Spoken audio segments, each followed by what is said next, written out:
I am emboldened today to speak.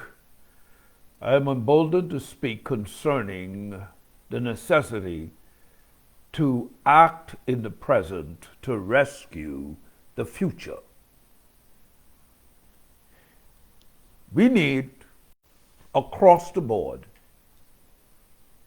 in family, in church, in the school system and educational systems, in our governmental arenas, in our societies and institutions of society, in our businesses, in our community engagements, in all other areas in developing this country called the Commonwealth of the Bahamas. We need to act and function and win the day in the present.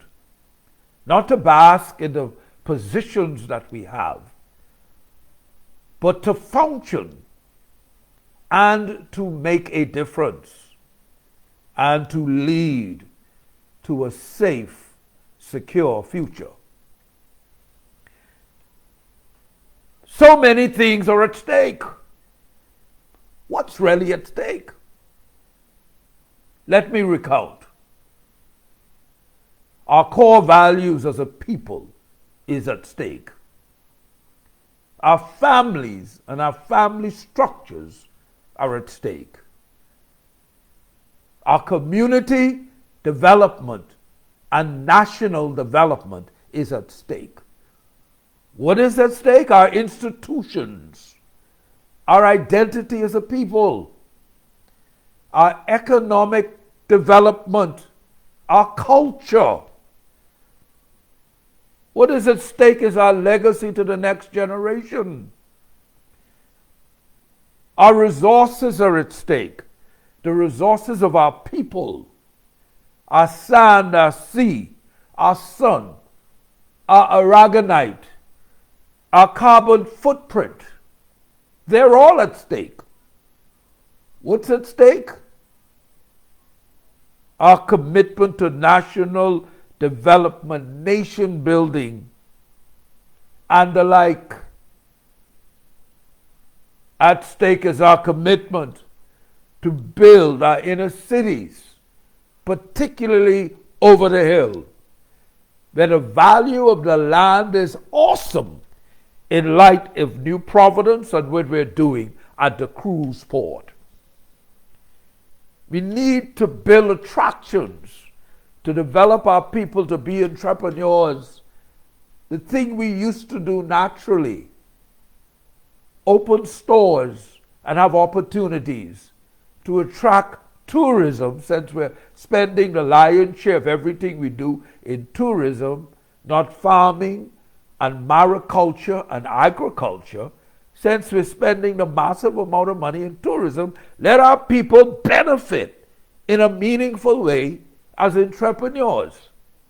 By bringing the investment, we create more over the hill.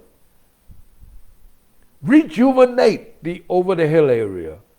Make it pristine. Make it safe. Make it clean. Create a community where tourists can come over the hill like they used to do many years ago to visit our many nightclubs. But now they're visiting the center and framework of our culture, where the people live. They're buying our foods. They're tasting our drinks and the various arts and crafts that the people make. It's attractions that we are creating over the hill. That's what's at stake. The regentrification of all of the land in a different investment-oriented way to bring economic rejuvenation and economic prosperity. From East Street to Market Street to Blue Hill Road to Nassau Street to all those communities and areas where the major challenges are, where people don't have gainful employment. Make them entrepreneurs. Just not less bring in inward investment to create jobs. No. No, we're too job oriented. We need to be ownership oriented. That's what's at stake. But we need leadership. We need leadership to build our inner cities. Our commitment to becoming what we once were, entrepreneurs again.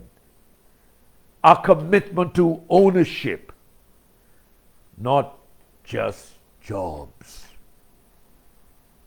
We owe to pass a legacy of ownership to the next generation, because many of our people don't have the opportunities that some of the wealthy among us have to be able to go to North Carolina as a second resort if the Bahamas tank, or South Carolina, or Andorra, or Liechtenstein, or even places like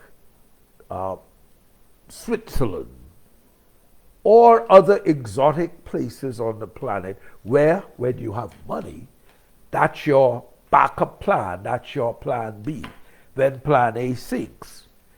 I am about trying to rejuvenate and revive the Bahamas, my home, where I have to live, where my grandchildren and my children have to live. Leadership, calling all of us that know better to do better. We must do better so that we affirm the Bahamas and the future by making the right decisions in the present. That is my little contribution today. It's about leadership, nation building, and a host of things that we now have to step up and make happen. Thank you very much for listening. God continue to bless the Commonwealth of the Bahamas.